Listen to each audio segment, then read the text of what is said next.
family planning objectives in Kenya. That particular story will actually be one of the main things we're focusing on this morning on What's Trending. I'm joined this morning by Anne Veronica. Anne, it's very good to see you.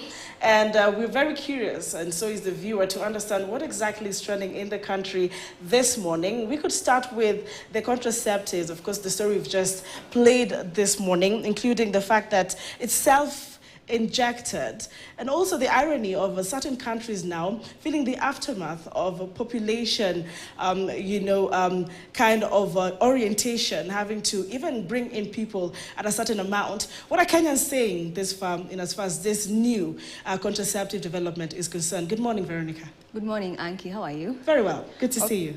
Good to see you too. Okay, now according to the netizens, the issue of contraceptives has sparked a lot of discussions online.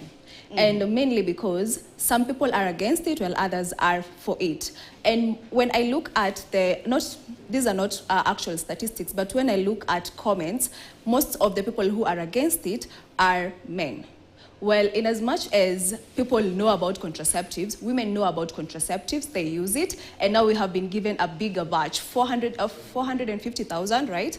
So the men, not the men, let me not just classify, but the people who are against it are saying that it's going to ruin the ladies' mental well-being. They're also adding that it is a way of depopulating the country. And as you have said, there are countries that started this earlier, the family planning, that is. There are countries that started it before, and we can see them struggling with population. They want to raise their population numbers, and they're now paying families. There is a lot of governments, a huge percentage of governments in Europe are paying families that have more than 2 children, an estimate of 16,000 Kenyan shillings. But okay, as per last year, it was the families that have more than 2 children, but then the rule was updated to any child, like that is 16,000 per child per month.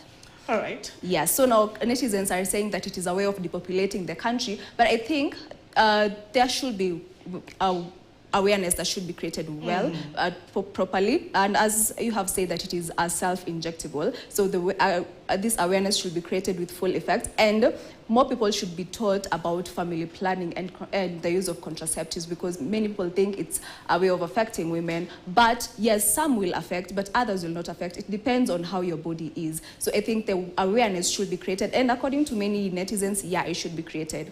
And I think I agree with you on that. Awareness is very important. We'll do our best as well, of course, right here at the media, to ensure that with the Ministry of Health, this information gets to the grassroots. But let's get into our relationship then with the countries, our neighboring countries. You do realize that we had some sort of conversation on the oil, with Kenya and Uganda. And this particular visit by Museveni is also seemingly taking into the trends this morning. I'd like to understand what the citizens are saying.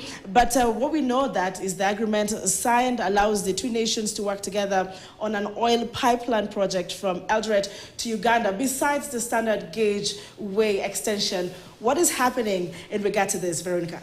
In regards to the oil importation, well, the netizens have a lot to say, but mostly positive things. There are 2 countries that are involved here, so I cannot only talk about Kenyan netizens. When I say netizens, I'm talking about Ugandan and Kenyan netizens. And you can see that Ugandan netizens are very happy about it. Well, Kenyan netizens are also happy about it. And in general, they're all saying that it is nice. It is a nice way to promote trade and economy in the East African countries.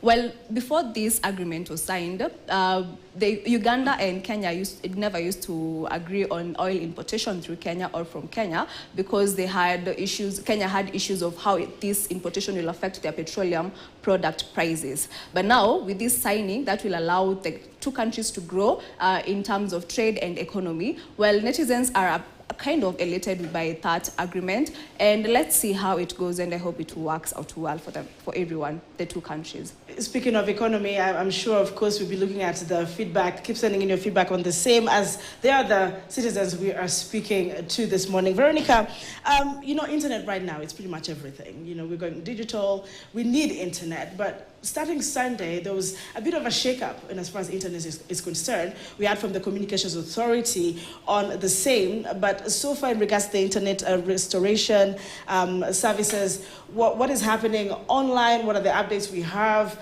and what are the citizens saying, especially after the revelation of the fiber being, is it undersea?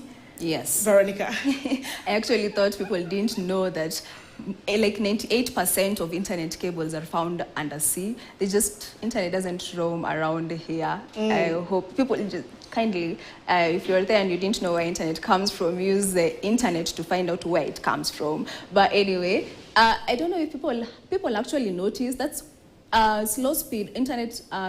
When the internet slows its speed, the first thing that people will start talking about is that issue online. And it's that anything that has to do with digital, when they can't access the social media platforms, they will come and address it online. There are times when Meta applications were down, and they will come and address it on Twitter, because Twitter is not run by Meta. They will come and address it on Twitter, and it will trend. So that is one thing that netizens are very aware of. Of course, it's social media, and social media uses, well, data and internet.